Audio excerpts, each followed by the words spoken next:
Hello guys! Welcome back to our channel 'Pavani vlogs in Africa'. ఇన్ని రోజులు మన ఛానల్‌లో ఓన్లీ ఆఫ్రికా రిలేటెడ్ కంటెంటే చూసామండి. ఎందుకంటే నేను ఆఫ్రికాలో ఉన్నప్పుడు ఐ ఎక్స్‌ప్లోర్డ్ దేర్. సో, నేను దాని తర్వాత నేను నా మాస్టర్స్ చేయడానికని చెప్పి 3 ఇయర్స్ బ్యాక్ యూకేకొచ్చాను. సో, ఇప్పుడైతే నా మాస్టర్స్ నేను సక్సెస్‌ఫుల్‌గా ఫినిష్ చేసుకున్నాను. And I'm in my job search to be honest. So, ఇప్పుడు నాకు ఇక్కడ బ్రిటన్ కల్చర్‌ని సేమ్ ఆఫ్రికాలో ఎలాగ ఎక్స్‌ప్లోర్ చేశానో, అలానే ఇక్కడ బ్రిటన్ కల్చర్‌ని ఎక్స్‌ప్లోర్ చేయాలని అండ్ ఇక్కడ బ్యూటిఫుల్ ప్లేసెస్ చాలా ఉన్నాయి. నేను చాలా అయితే చూసాను. అండ్ ముందైతే కొన్ని మీతో పంచుకోలేకపోయాను. సో, ఇక్కడి నుంచైనా I wanted to share them with you. అందుకనే ఐ స్టార్టెడ్ అగైన్ వ్లాగింగ్ అండి. సో, నాకు సేమ్ ఎలా అయితే మీరు ఆఫ్రికాలో సపోర్ట్ చేశారో ఇక్కడ కూడా అదే విధంగా ఆదరిస్తారని హార్ట్‌ఫుల్‌గా I am wishing for that.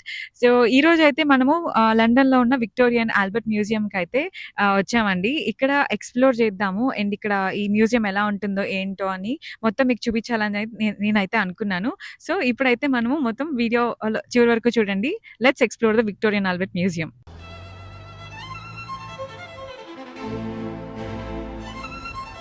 So, ఇదేనండి విక్టోరియా అండ్ ఆల్బర్ట్ మ్యూజియం. ఇవాళ మనం ఎక్స్‌ప్లోర్ చేద్దాం అనుకున్నాం కదా! ఇది లండన్‌లోని చాలా ఫేమస్ మ్యూజియం అండి. ఇది ప్రపంచంలోనే one of the biggest art and design museum అని చెప్పొచ్చు. ఇందులో చాలా ఇంట్రెస్టింగ్ ఎగ్జిబిట్స్ ఉన్నాయి. ఇప్పుడు మనం ఒక్కొక్కటి లోపలికెళ్ళి నీట్‌గా, క్లియర్‌గా ఎక్స్‌ప్లోర్ చేద్దాము. ఇది మీరు బయట ఎంట్రన్స్ చూస్తే ఇలా ఉంటుందండి. దీని ఆర్కిటెక్చర్ బయట నుంచి చూస్తే వావ్! సూపర్ అన్నట్టు ఉన్నది. నాకైతే అలా అనిపించిందనమాట. బిల్డింగ్ వచ్చేసి కూడా చాలా పెద్దది ఉందండి. చాలా లెంథీ ఉందనమాట. అండ్ ఇప్పుడు మనం అయితే లోపలికి అయితే వెళ్తున్నామండి. ఇక్కడ ఈ టైమింగ్స్ ఏమేమిటని కూడా ఇక్కడ మనకి రాశారు. డైలీ మార్నింగ్ 10 to 5:45 వరకు ఉంటుంది. అండ్ ఓన్లీ ఫ్రైడే మాత్రం మార్నింగ్ 10 to నైట్ 10 వరకు ఉంటుందండి. ఆల్మోస్ట్ 12 hours ఓపెన్ ఉంటుంది ఇది. ఉందండి. ఇది ఎంట్రన్స్ ఫీజు వచ్చేసి ఏముండదండి, మొత్తం ఫ్రీ. మనం మొత్తం అంతా మ్యూజియంని ఫ్రీగానే ఎక్స్ప్లోర్ చేయొచ్చు, చూడొచ్చు. చాలా మంచి మంచి ఆర్ట్, కల్చర్ అనే ఇంట్రెస్ట్ ఉన్న వాళ్ళకైతే చాలా చాలా బాగా నచ్చుతుంది. మాకైతే చాలా బాగా అనిపించింది చూడగానే. ఎవ్రీథింగ్ కొత్తగా మేము వి సా సంథింగ్ డిఫరెంట్ అనే ఫీలింగ్ అయితే మాకు వచ్చిందండి. ఇప్పుడు మనం ఎంట్రన్స్లో ఉన్నాం కదా, ఇక్కడ ఎంట్రన్స్లో వచ్చి రాగానే రిసెప్షన్ అయితే ఉండండి. అండ్ అలాగే దాని పైకి చూస్తే ఒక పెద్ద హ్యూజ్ చాండ్లర్ అయితే మనకి ఇక్కడ కనిపిస్తుంది. ఇది full completely made up of glass అండి. ఇది ఒక 1000 కిలోల బరువు వరకు ఉంటుంది. అండ్ దీని పొడవు వచ్చేసి ఇది సుమారు 30 అడుగులకు పైన పొడవు ఉంటుందంటండి. ఇది వందలాది విడివిడిగా ఉన్న గ్లాసెస్ని, స్పైరల్స్ని, బల్బ్స్లా ఉండేలా చెక్కబడింది. ఇది మొత్తం అంతా కూడా పైనుంచి కింద వరకు చూస్తే చాలా బ్యూటిఫుల్గా అయితే కనిపిస్తుందండి ఇది. దీన్ని గ్లాస్ ఆర్ట్స్లో చాలా ఫేమస్ అయిన వ్యక్తి చిహ్లు అనే ఆయన దీన్ని డిజైన్ చేశారంటండి. ఇక్కడ ప్రపంచవ్యాప్తంగా ఆయన ఈ గ్లాస్ ఆర్ట్స్లో చాలా చాలా ఫేమస్ అంట. అండ్ ఇప్పుడైతే మనము మిగిలిన ప్లేస్ అంతటిని ఎక్స్ప్లోర్ చేద్దామండి. ఇక్కడ మనం ఫస్ట్ అది దాటి రాగానే ఇక్కడ మనకి మ్యాప్స్ అయితే ఉన్నాయి. ఎక్కడ ఏ ప్లేస్లో ఏమేమి ఉందో మొత్తం ఈ మ్యాప్ డైరెక్టరీలో ఉంటుంది. ఇక్కడ చూసుకోవచ్చు ఏ ఫ్లోర్లో ఏ ఆర్ట్ని వీళ్ళు పెట్టారా అని చెప్పి. అండ్ ఇక్కడ మనం ఎంట్రన్స్ నుంచి లోపలికి రాగానే రైట్ హ్యాండ్ సైడ్ తిరిగితే ఇక్కడ మనము మిడైవల్ అండ్ రినైసెన్స్ స్కల్ప్చర్ గ్యాలరీకి అయితే వస్తామండి. అంటే 300 నుంచి 1600 AD వరకు యూరోప్లో రూపొందించిన విగ్రహాలు, ఆర్క్స్, కాలమ్స్ని అన్నీ ఇక్కడ డిస్ప్లే చేస్తున్నారు. చూడటానికి ఒక మినీ యూరోప్ హిస్టరిక్ మ్యూజియం లాగా అయితే ఫీల్ అవుతున్నాము. రినైసెన్స్ అంటే అర్థం ఏంటంటే అండి, పునర్జీవము లేదా రీబర్త్ అని అర్థం అనమాట. 14వ శతాబ్దం నుంచి 17వ శతాబ్దం వరకు యూరోప్లో జరిగిన కళా, విజ్ఞాన, సాహిత్యపు పునర్జీవన కాలం అని చెప్పి దీన్ని అయితే అంటారండి. సింపుల్గా చెప్పాలంటే ఇది యూరోప్లోని ఒక యూరోపియన్ హిస్టరీలో ఒక పీరియడ్. అందులో ఆర్ట్, సైన్స్, ఆర్కిటెక్చర్, లిటరేచర్ అన్నీ కొత్తగా రూపొందించుకున్నాయి అన్నమాట. అవన్నీ కూడా ఇక్కడ పెట్టారండి. ఎందుకంటే ఇవి చాలా క్లాసిక్ స్టైల్లో ఉంటాయి. Perfect body shapes and beautiful faces ఉంటాయని చెప్పి ఎక్కువ విగ్రహాలన్నీ ఇటలీ నుండి వచ్చాయి ఇక్కడికి. అండ్ ఇప్పుడైతే మనము క్యాస్ట్ కోడ్స్ యొక్క సెక్షన్కి అయితే వచ్చామండి. మేము రైట్ సైడ్ ఒక విగ్రహం చూసాం కదా, అది వచ్చేసి ఒక ఆర్టిస్ట్ విగ్రహం అండి. అండ్ అలాగే ఇక్కడ మనకి రైట్ సైడ్ పెద్ద డోర్స్ కనిపిస్తున్నాయి కదండి, అది బ్రాంజ్ డోర్స్. అవి పిజ్జా క్యాథడ్రల్ బ్రాంజ్ డోర్స్ అంటారు. ఇవి ఇటలీలో ఒరిజినల్గా ఉంటాయి, కానీ ఇక్కడ ఒక ప్లాస్టర్ కాపీ డీటెయిల్స్తో ప్రతి ఇంచ్లో కూడా కనిపిస్తున్నాయి అక్కడ మనకి.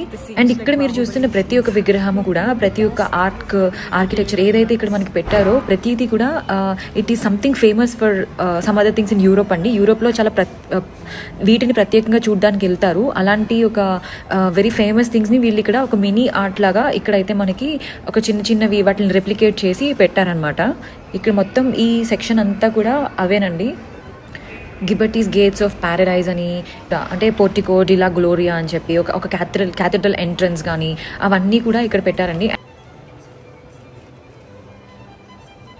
అండ్ అలాగే ట్రాజన్స్ కాలం అని చెప్పి ఒకటి ఉందన్నమాట. రోమ్లో ఉన్న ఒక విశాల స్తంభం అండి అది. ఇదే ఆ స్తంభం వచ్చేసి ఇది ట్రాజన్ కాలంలో రోమ్లోని అసలైన స్తంభాన్ని 1800s తీసిన ప్లాస్టర్ క్యాస్ట్ అండి. చూడండి పై వరకు కూడా ఎక్కడికి బొమ్మలు, వార్ సీన్స్ అవన్నీ కూడా ఇక్కడ దీని ఉండేలాగా వెరీ డీటెయిల్డ్గా దీన్ని చెక్కారు. ఇది మొత్తం పెట్టలేరు కాబట్టి 2 భాగాలుగా విడదీసి ఇక్కడ అమర్చారండి. ఇక్కడైతే మనకి కనిపిస్తుంది.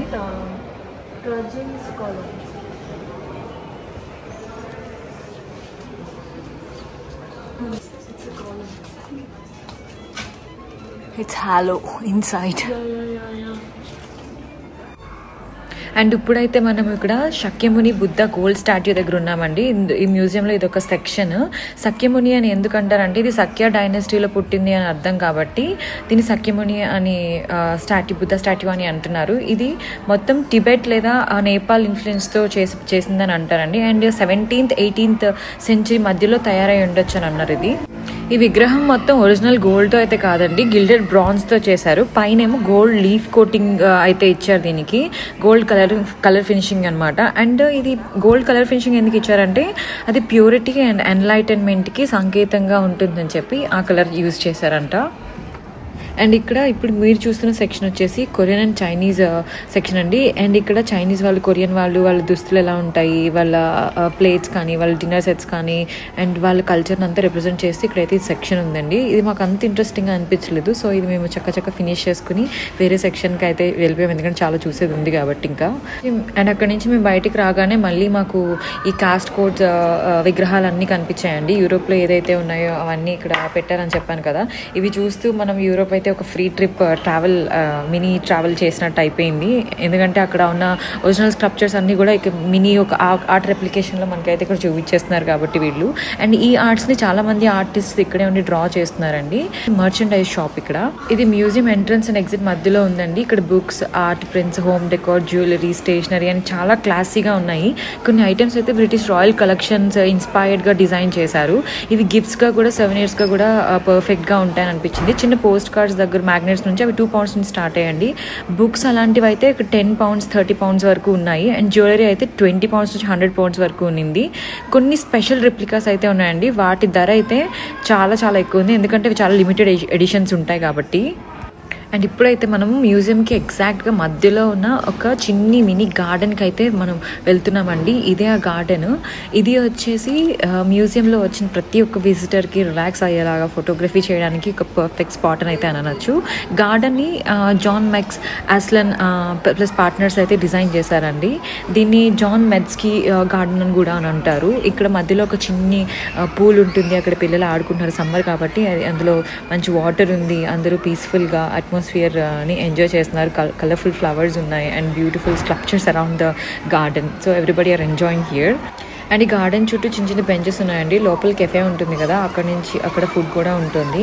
అండ్ ఇప్పుడు మనము ఈ పూల్ని అదర్ సైడ్ ఆఫ్ ద ఎంట్రన్స్కి వెళ్ళి కెఫేలోకి అయితే వెళ్దాము. ఇక్కడ మనం ఈ చిన్న పిల్లలు ఆడుకోవడం అది చూస్తుంటే బాగా అనిపించింది. సో అందుకే ఇక్కడ కొంచెం సేపు అయితే ఉన్నాము అండ్ ఎక్స్ప్లోర్ చేసామన్నమాట ఈ ప్లేస్ని.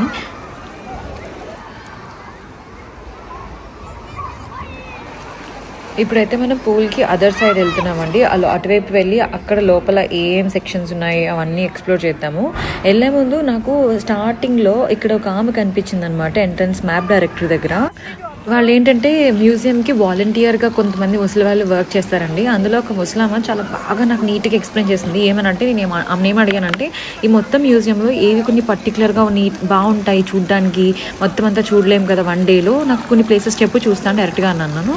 ఆమె ఏమనిందంటే డైరెక్ట్గా నువ్వు ఫస్ట్ గార్డెన్లోకి వెళ్ళు, గార్డెన్లోకి వెళ్ళగానే ఇగోండి ఈ ఆర్క్ కనిపిస్తుంది కదా, ఈ ఆర్క్ కనిపిస్తుంది. ఆ ఆర్క్ మీద క్షుణ్ణంగా పరీక్షించు, 2 బల్లులు కనిపిస్తాయి. ఆ బల్లులు ఎవరు డిజైన్ చేశారంటే జంగిల్ బుక్ రాశాడు కదా రుడ్యార్డ్ కిప్లింగ్, వాళ్ళ నాన్న జాన్ లాక్వుడ్ కిప్లింగ్ అనే ఆయన ఆ బల్లుల్ని ఇక్కడ పెట్టమని అన్నాడు అని అనిందండి ఆమె. నేను బల్లులు పెట్టారు మంచిగా డిజైన్ చేశారంటే అంత పెద్ద ఆర్టిస్ట్ కదా, ఏ పెద్ద బల్లు ఏదో డిఫరెంట్గా ఒక లిజర్డ్స్ని డిసైడ్ చేశాడేమో అని అనుకున్నాను. కానీ చూసి నేనైతే చాలా డిసప్పాయింట్ అయ్యాను. అది అలా పక్కన పెడితే మళ్ళీ ఆ ముసలామ ఆర్క్ పైకి చూడు, అక్కడ S&A అని 2 లాక్ చేసి 2 అక్షరాలు కనిపిస్తాయి, వాటి కోసం నువ్వు పైకి వెళ్ళి నీకు కనిపిస్తాయి అని అనిందండి. నేను అదేదో రోమియో జూలియటో లేకపోతే Victoria Albert queen and queen లాంటి స్టోరీ ఏదో అనుకుని చాలా ఎగ్జైట్ అయిపోయాను. ఇప్పుడు దానికోసం మనం ఇంకా క్షుణ్ణంగా పైకి వెళ్ళాక మాట్లాడుకోవడం. ముందైతే మనం ఈ కెఫే గురించి చూద్దాము. అండ్ ఈ కెఫే వచ్చేసి యూకేలోని ఫస్ట్ వరల్డ్ మ్యూజియం కెఫే అండి. 19th century నుండి ఇది విజిటర్స్కి రిఫ్రెష్మెంట్స్గా ఉంటుంది. Victorian style architecture, modern facilities mix అయి ఉందండి. ఇక్కడ fresh sandwiches, pastry, cakes, tea, coffee, hot chocolate, seasonal specials అన్నీ ఇక్కడ దొరుకుతాయి.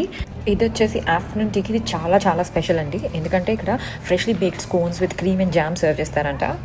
ఆ కెఫే ఎంట్రన్స్ నుంచి రైట్ సైడ్ అది క్రాస్ చేసుకుని వస్తే ఇక్కడ మనం పైకి వెళ్తున్నామండి. మనకి స్టార్టింగ్లో ఒక ముస్లాం ఒక స్టోరీ చెప్పింది S&A కోసం అని అన్నాం కదా, మనది ఈ మెట్లు చూస్తున్నారు కదా, ఈ మెట్లు చూసుకుంటూ పైన ఆర్కిటెక్చర్ అంతా చూసుకుని వెళ్ళండి, చాలా బ్యూటిఫుల్గా ఉంటుంది అని అనింది. ఓకే, బ్యూటిఫుల్గా ఉంది. అండ్ ఆల్సో మధ్య మధ్యలో S&A అని సింబల్స్ కనిపిస్తాయి, అదొక పజిల్ లాగా వెతుక్కుని వెళ్ళండి అని అనింది. ఓకే, చూసాను S&A ఎక్కడ కనిపిస్తుందా, ఎక్కడ రాసుందా అని చెప్పి. అండ్ ఒక్కొక్క పిల్లర్ మీద ఒక్కొక్క చోట అది S&A లాక్ చేసి ఇంటర్లాక్డ్గా ఆ లెటర్స్ అయితే ఉన్నాయండి. ఈ స్టేర్ కేస్ అయితే చూడ్డానికి ఒక రాయల్ ప్యాలెస్లో ఎక్కడ స్టేర్ కేసెస్ ఉంటాయో అలా అచ్చంగా అలాంటి ఫీలింగ్ అయితే వచ్చింది. అంతే కలర్ఫుల్ టైల్స్, ఆర్క్స్, ఫ్లోరల్ ప్యాటర్న్స్తో డెకరేట్ చేశారు. పైకి వెళ్తూ కుడి ఎడమ గోడ వైపు చూస్తే మొత్తం స్కల్ప్చర్స్ అండ్ డిజైన్స్తో ఉందండి, అసలు మిస్ చేయకూడదు ఇదైతే.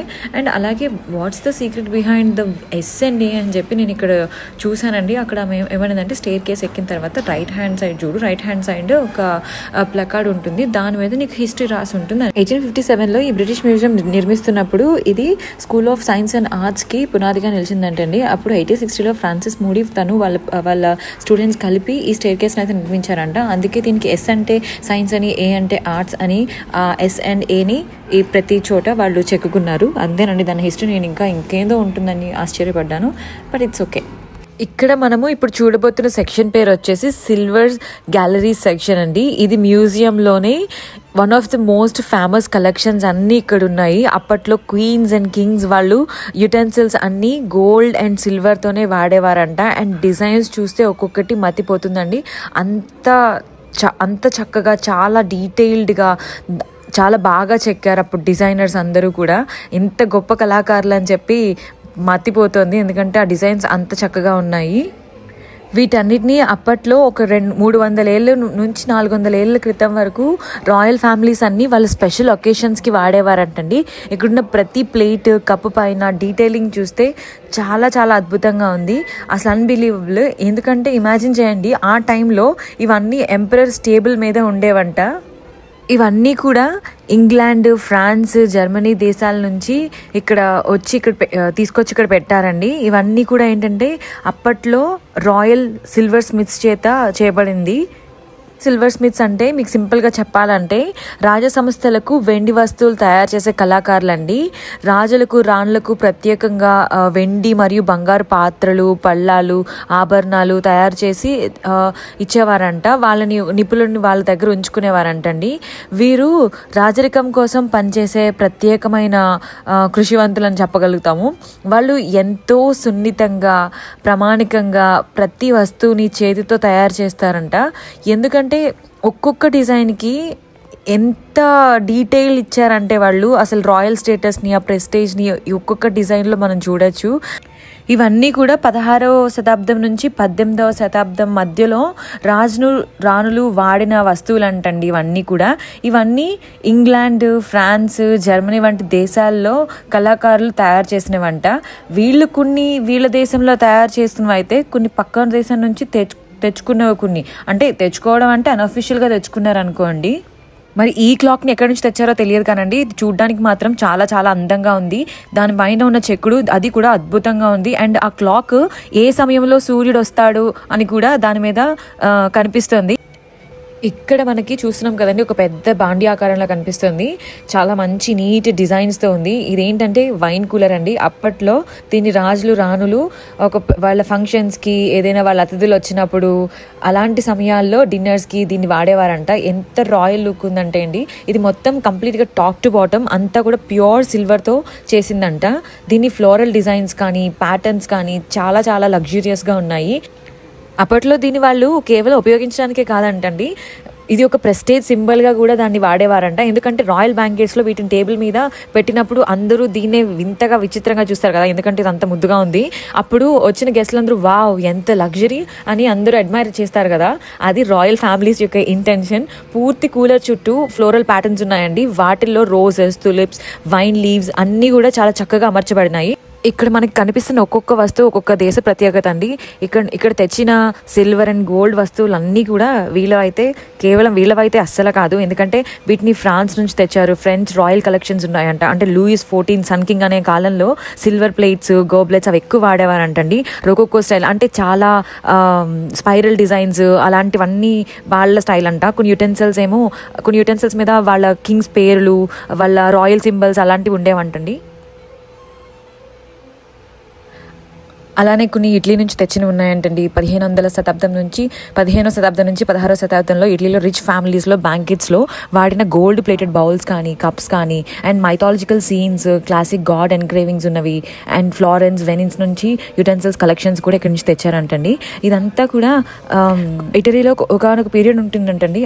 అప్పుడు అపోలో, వీనస్ లాంటి గాడ్ సీన్స్తో పాటు కొన్ని టైప్ ఆఫ్ యుటెన్సిల్స్ వాళ్ళు చేశారంట. అవి కూడా వీళ్ళు ఈ మ్యూజియంలో పెట్టారండి. అండ్ అలాగే ఎక్కువ జర్మన్ సిల్వర్ వేర్ అంటారు కదా, సో ఇక్కడ జర్మనీ నుంచి కూడా చాలా వస్తువులంతా తెచ్చారంట.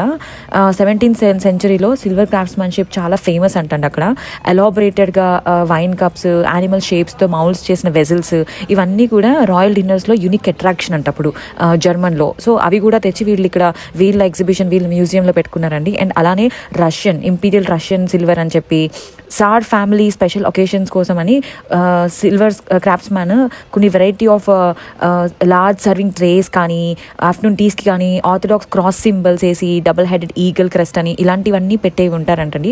అవి కూడా తెచ్చారంట. అండ్ అలానే మన ఇండియా నుంచి కూడా చాలా వస్తువులు వీళ్ళు తీసుకొచ్చారంట. మొఘల్ ఎంపైర్స్ కోసం గోల్డ్ ప్లేటెడ్ బీటల్ నట్ బాక్సెస్ ఇవన్నీ చేసి ఉంటారు కదా. మన మొఘల్ ఎంపైర్స్ వాడిన ప్యూర్ సిల్వర్ వర్క్తో ఉన్న యుటెన్సిల్స్ని కూడా వీళ్ళు తెచ్చి ఇక్కడ డిస్ప్లే చేశారు.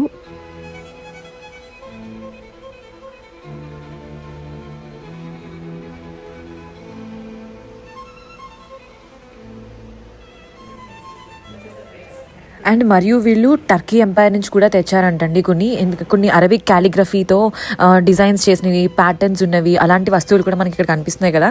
వీళ్ళు ఏంటంటేనండి, వీళ్ళ వస్తువులు తక్కువ, బయట దేశాల నుంచి తెచ్చి పెట్టిన వస్తువులు అన్నీ కూడా ఇక్కడ ఎక్కువ కనిపించాయి నాకు. సో అదండి, ఇప్పటి వరకు అయితే మనము చాలా మంచి బ్యూటిఫుల్ అండ్ ట్రెడిషనల్ థింగ్స్ని మనం ఎక్స్ప్లోర్ చేసాం కదా.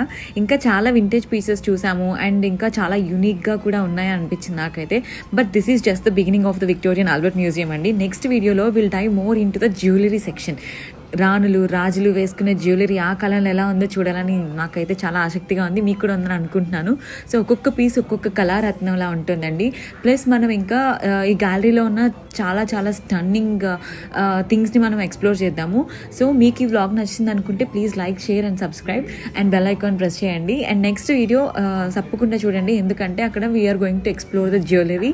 That is the most and important section. Thanks for joining me today. మళ్ళీ కలుద్దాం నెక్స్ట్ వీడియోలో. See you until then, bye with more treasures from the heart of Victorian Albert Museum. Bye.